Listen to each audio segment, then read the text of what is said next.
Hey y'all, welcome back. We are standing in my completed high tunnel, which is stinking awesome. I'm going to be doing a video with Sean from Mindful Farmer, Arkansas, who is the one that designed and built this high tunnel for me. But we're going to be doing a video together probably this weekend, and then I'll upload that and we'll talk all through the high tunnel build and the design and everything. In the meantime, I wanted to take a little bit of time today and walk you through my market garden high tunnel, talk you through just the thought process behind what I've planted, what I'm planning on doing with the produce I produce in here, and just give you an idea of what my plans are. So before we get started, I did want to mention that if you had any questions about this specific tunnel, any questions for Sean, any questions for me about the build, about, what's so special about this tunnel in particular, I'd love for you to comment below, ask those questions in the comment of this video, and then when Sean and I make that video, probably this weekend, we'll hit on some of those questions, and hopefully that will be helpful for you guys. So I'm not going to talk a lot about the tunnel in particular, mainly what's in the tunnel and the thought process behind that. So this tunnel is for a market garden. So when I say market garden, basically I just mean I'm producing food in this tunnel to sell and make a profit. There are a couple of different ways that you can sell your produce. You can either sell direct to customer, or you can sell wholesale. And so my plan is to sell mainly direct to customer. When you sell direct to customer, there's multiple ways you can do that. I think the first thing that probably comes to people's mind when you sell direct to customer is that farmer's market style, where you're going and you're setting up a booth on Saturday mornings and you are selling the stuff you have produced. So I love the idea behind a farmer's market. I love the idea of customers being able to see your face, being able to understand and meet the people that are producing their food. However, farmer's market style is just not what's going to work for us at this time in our lives. We have 2 small children. They're getting into sports. A lot of times sports and extracurricular activities are on Saturday mornings. So that's just not going to work for us right now. Maybe in the future. So another popular direct-to-customer model is through CSA, or farm share type model. And basically what that means is the customer pays kind of a lump sum up front with the promise from the farmer that they'll get a certain number of produce boxes weekly or bi-weekly or whatever, however that works. So for instance, you pay, $250, and then the customer is promised 10 boxes every week for the next 10 weeks. I think that farm share CSA model is really awesome. That's kind of what I'm working towards. However, this is my first year ever growing in a high tunnel. This is my first year ever really selling my produce, so I'm not 100% comfortable taking people's money up front with the promise that I will produce for them. I'm just not that confident yet. So my plan right now is to do kind of a modified CSA model. So I plan to produce food in this high tunnel, and hopefully weekly I will have X number of boxes, produce boxes, that I can offer. I plan to market those on social media probably. I already have kind of a handful of customers that are interested, which is awesome. And it's going to be just kind of a first come, first serve sort of thing. So for instance, say I have 10 boxes one week. I'm going to market that on social media. I'm going to say, hey, I've got 10 boxes of this week, first come, first serve. You pay me before you pick it up.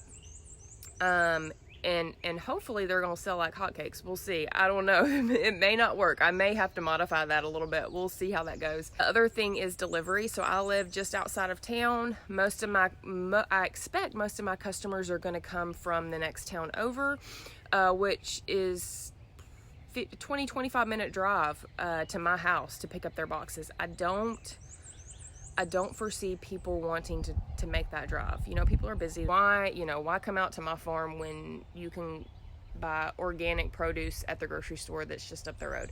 So I will offer a farm pickup option. However, I plan to probably offer a kind of a local pickup option. So say on, Tuesday evenings from 6 to 7, you can pick up your box, and you've already paid me, so if you don't pick up your box, I keep your money, and then your box, I don't know, can maybe be donated to somebody. But that's kind of the thought process behind there. Obviously there will be more like logistical stuff I'll have to think through, but that's kind of the rough draft of what I've got there. I'm also thinking of offering a delivery option. Obviously you'll have to pay more for delivery. I don't know what I will offer that fee at right now. Gas prices are going up. That's something I think I'll probably have to take into consideration. But yeah, that's kind of the thought process I've got going on right now for how I'm going to get my produce in other people's hands. The other thing is, with direct to customer, you're making more money up front. However, it is more work. So that's one of the reasons that I want to do direct to customer, is I'm gonna make a bigger profit. However, I think with a direct to customer approach, you're making more of a connection with people. You're letting them see your face. You are allowing them to understand where their food's coming from, the hard work that goes into it. And I just think, there's just more of a connection versus selling wholesale. Not that there's anything wrong with selling wholesale, and that's actually kind of my backup plan. I do have a couple of restaurants, and I also have a lady that does a produce stand up the road. They all want to buy my stuff wholesale. So that's kind of my backup plan for, at the end of the week, if I have leftover produce, I hope to sell it to them wholesale. So I'm not going to make as much money, but at least I'm not going to have produce left over at the end of the week. So now that you know my rough draft of my plan on how I plan to get my produce in people's hands, I kind of just want to walk you through what's in my tunnel, the thought process behind what I've planted, how I've planted it. So let's just get started. So first things first, is very obvious that I have unplanted space in here. So I have not completely maximized my space. I do plan to put another row. This is going to be cucumbers down here. However, after I plant the cucumbers, I will still have space on either side of the high tunnel that I have not planted. And that is specifically because I'm not trying to overwhelm myself. I expect to be very busy in this high tunnel. This is the first year, like I said, that I've ever grown in a high tunnel. I want to not overwhelm myself, and I want to get really good at growing a few things, and then I want to move on from there, and I want to expand from there. But I want to be really good at this, and I think that it's so important to not overwhelm yourself.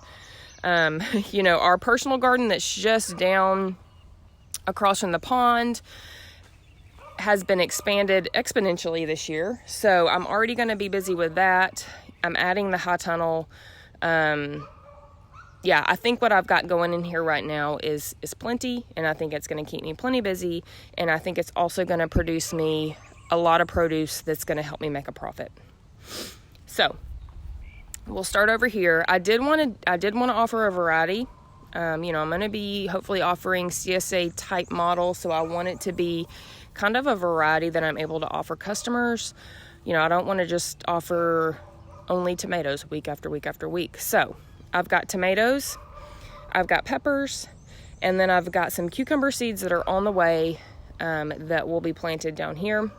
So talking about the cucumber seeds that I've ordered, I actually ordered them yesterday. They should be here in a few days, and I'll get those started. Once they germinate and they get a little bigger, I'll go ahead and transplant them in the ground.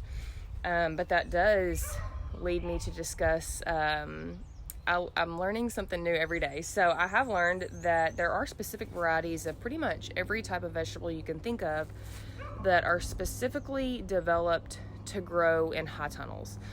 So far, my tomatoes and my peppers are not, they're not designed to grow in high tunnels.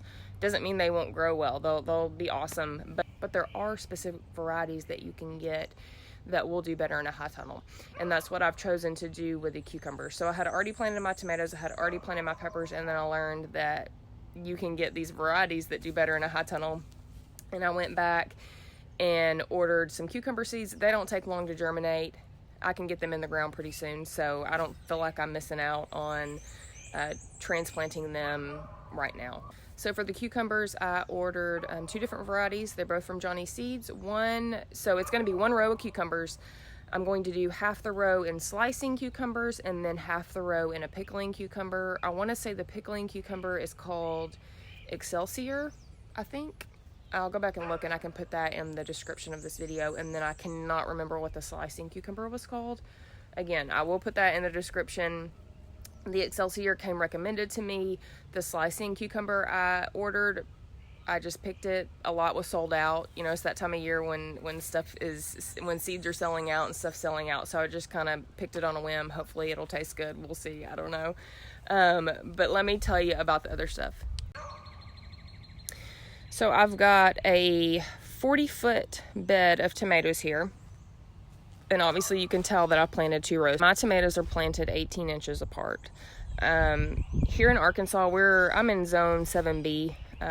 When it gets into the summer months, it gets really hot, really humid, and it's really the humidity that causes us a lot of issues with our tomato plants. So I have never planted closer than 18 inches. I'm typically 18 to 24 inches. Outside in my personal garden, I have planted my tomatoes about 24 inches apart. These in here are 18 because I am trying to maximize my space. I do plan to hard prune these, which basically means I'm going to plant to 1 liter. So if you're not familiar with tomatoes, these plants will start to grow up, but then they'll also have shoots that come off and they'll just grow wild. So I do plan to hard prune these just straight up my trellis here, and I'll do a separate video on trellising. I'm doing 2 separate trellis systems. Trellis system here in the high tunnel, and then I've got a different trellis system out in my personal garden. So I'll shoot a video later on that. But I'm trellising these to 1 liter, so they're going to be hard pruned up. I want to make sure I have plenty of airflow. That's the number one thing I'm working towards here, is making sure there's plenty of airflow for these plants to hopefully prevent disease. I have, in my personal garden in years past, I have definitely dealt with disease from not pruning enough. So these guys will all be pruned to 1 liter. They will have plenty of airflow, and hopefully they will produce us lots of fruit. These are all heirlooms. Let's see, I've got quite a few big slicer varieties. These are all from Baker Creek. So I've done almost this whole first row down here is almost all Cherokee Purple. I'm a little nervous about that, if I'm being honest, because I haven't had just a lot of luck with Cherokee Purple. However, people love them, and I do have that wholesaler that I was talking to you about that really wants Cherokee Purple. So if I have produce left over, I want to make sure that it's produce that she's going to want. I'll also have quite a few of the Wild Boar Farm Blueberry variety, which is a small little cherry tomato. Really good, really sweet. It's actually my favorite cherry tomato. I've grown it for several years now, and it has always produced really well for me in an outdoor setting, not under a high tunnel. So I'm hoping they do really well in the high tunnel. I've also done quite a few Brad's Atomic Grapes down here, which is a grape variety. Let's see. And then down here, I've got a few more slicers. I did one called Carbon, which is supposed to do really well in humid climates. So we shall see. I'll let you know on that. I'm hoping it works out. And then I did one called Kellogg's Breakfast. So that's a big yellow slicer. So the thought behind all of these different tomato varieties was I wanted different sizes, I wanted different colors, I wanted different flavors, just to provide a variety to customers. I feel like that'll keep them interested and wanting more. So I've also, between these rows of tomatoes, I've planted some basils. I do plan to harvest these and put them in boxes for customers. However, I plan to let some of them go ahead and flower. Hopefully that will help with pollinators. I've got several different pepper varieties. These peppers are planted 12 inches apart. That's typically how I plant in my outdoor garden, and it's always done really well. I don't know how it's going to do here in the high tunnel. We'll see. If I start to have issue with disease or anything, I can always go in and pull up some. Obviously, hopefully I don't have to do that. I'm just going to keep a close eye on them. We'll see how it goes. These, again, are not greenhouse varieties, so they're not specifically designed to grow in a greenhouse, but they've always grown really well outdoor for me, so I have high hopes for them. We'll see. So I've got, let me see if I can remember off the top of my head. These smaller ones you see here, these are habanada peppers. I've got some lemon spice jalapeno peppers up there. I've got some shishitos, and then I've also got a California Wonder, which is a bell pepper variety. The thought process behind this was that I wanted to offer different colors, I wanted to offer different flavors, and I wanted to offer different heat levels in the pepper. You know, some people like mild, some people like hot, so I wanted to be able to offer just kind of a variety of peppers. And then of course over here is where the cucumbers are going to go. They will be trellised up, and like I said earlier, it's going to be half slicing cucumbers and then half pickling cucumbers. If I'm being honest, I don't know the spacing that I'm going to have on those just yet. So like I said earlier, I still have space in this tunnel to grow quite a bit more food. My original plan was actually to have 2 beds of tomatoes, so 4 rows total of tomatoes. I was going to plant some lettuce in here and then potentially something else. After thinking through it, I'm pretty happy with what I've got going. I think it's going to produce a lot of food. It's going to give me an opportunity to really kind of hone in on my skills and produce good quality food, make sure I have healthy plants, and just give me an opportunity to learn without being really overwhelmed. So I'm going to actually go ahead and get started on watering, because that's really the reason I came out here, was to water. I hope this was helpful. I hope me talking through the thought process behind what I've planted, how I've planted, why I've planted, how we plan to sell our produce. Hope it was all helpful to you. And again, if you have any questions about my high tunnel and any of the specifics, anything really, just comment below, ask those questions, and then Sean and I will try to hit those questions this weekend. We'll see y'all next time.